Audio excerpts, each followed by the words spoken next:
So yeah, it's not meant for doing that, but it works. If you only have a rice cooker, you can do that. Welcome to my creative carnivore kitchen. I am in Khanom, Thailand.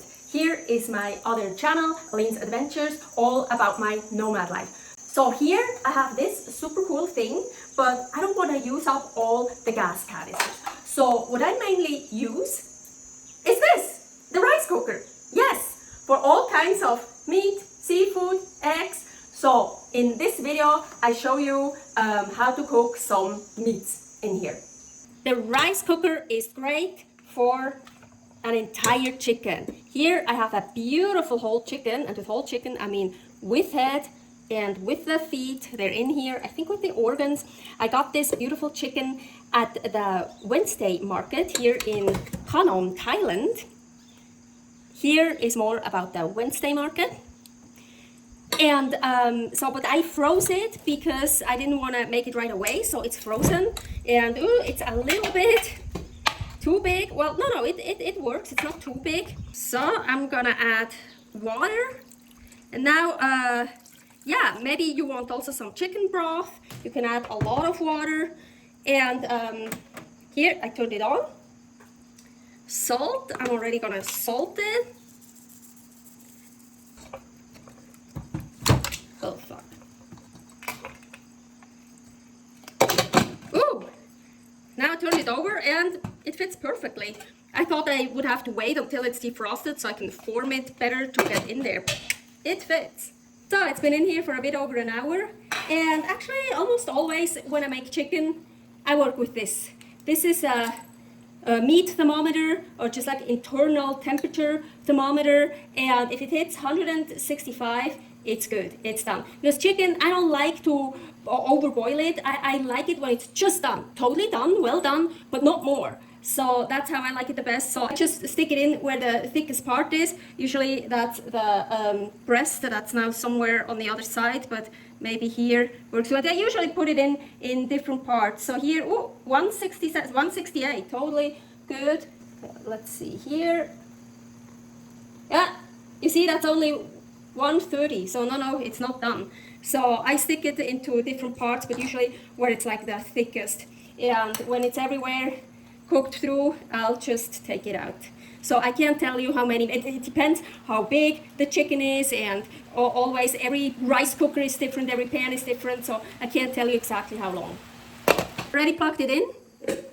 I'm turning it on, no liquid, nothing in it. Well, yeah, I used it before, so some pork remains. And here, my pork patty. I usually make ground pork when it's still frozen, so I'm gonna put it in here, still frozen. I can put the lid on, I don't have to. I usually, at the beginning, put the lid on so it goes a bit faster to also defrost it.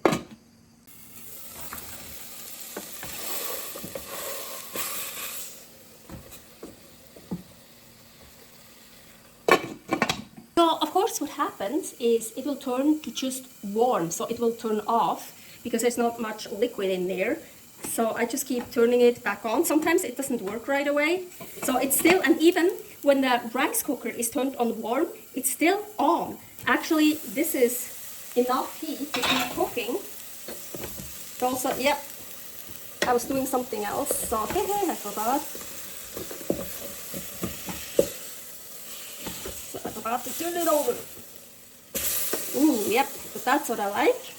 But here it burned a bit. So, because I was doing something else, so just gonna add a little bit of water, get that burnt stuff off. So now I can turn it back on. Sometimes I have to wait a bit before I can turn it back on. So yeah, it's not meant for doing that, but it works. If you only have a rice cooker, you can do that. But it's not the best solution, of course, for frying something.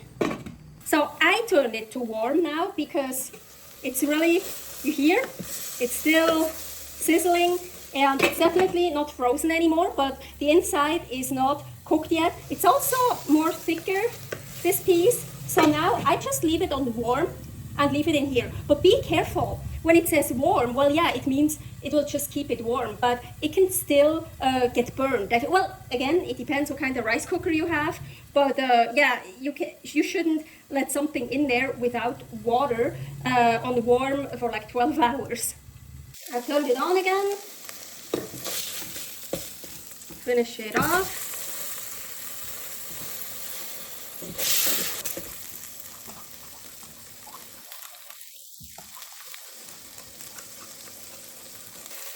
And here I have my pork patty. So as you can see, I already just used it. I made some ground pork in it, so fat and how I call it, pork candy, just more flavor. So I wanna like cook some pork shoulder, and it's still frozen as you can see. And yeah, it's too big, so I have to let it collapse first. And here, ooh, look at this beauty, pork leg. See. I also want to add some boneless chicken feet. Super cool. Here in Thailand you can buy it boneless. So cool. So I'm gonna put all of that in here. I'm gonna add some water. Trying to defrost this. So I'm just gonna do this for now. Here I'm turning it on. So now I basically wait until this is soft enough so I can collapse it in there. Now I just see there's a big bone, so let me see. Oh, it should work. Yeah, this here needs to defrost a bit, and then it actually fits. This already almost fits. So it's been about 16 to 17 minutes, and actually it turned to warm. And I don't know when, I just suddenly saw, oh, it's on warm, so I just turned it back on. But now I think, oh, I cut here, that one here a little bit. Now I think I can actually collapse it. Yeah. So, probably better to make two pieces out of it. So, now I think actually, let's see, maybe these on the bottom and that one on top. Like, yeah. Okay, I got it. I want to add some salt. Of course, you don't have to. You don't have to do anything. I'm using some pink salt, 100% Himalayan pink salt. I measured out the water, honestly. Well, you see measurements there. But it's frozen meat, and meat has a lot of water too. But I'm going to add a bit more. 1.4 liters, 8 cups. Now I'm going to put that on. It's still on. Let it do its thing. About after 1 hour and 50 minutes, it switched to warm, so not cooking anymore. And that's because almost all the super nice juice is gone. So now, if I want to continue, what I want to do, I want it a bit more. I just add more water, so, and turn it on again. So I left it cooking for like 3 hours, and then it jumped up to warm again when the liquid got too low. And then I actually added some more liquid because I want some liquid in here. So it didn't shut off with all that liquid in it. I added that, but then I just left it in here on warm for 30 minutes because I had to finish something. Now I'm super hungry. Oh yeah, it's nice and warm. So slow cooking in a rice cooker is actually really great.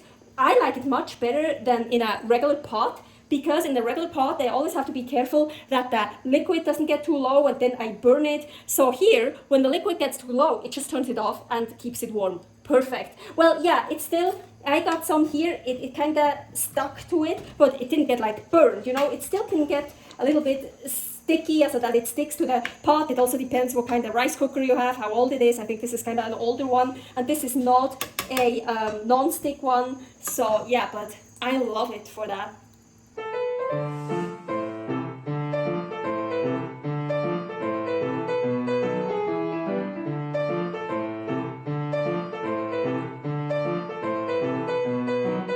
Of course, the rice cooker is not my preferable thing to cook meat in, but hey, it works and it's great. Maybe you only have a rice cooker handy, or here, as I mentioned, I didn't want to use all the gas, so the rice cooker was great.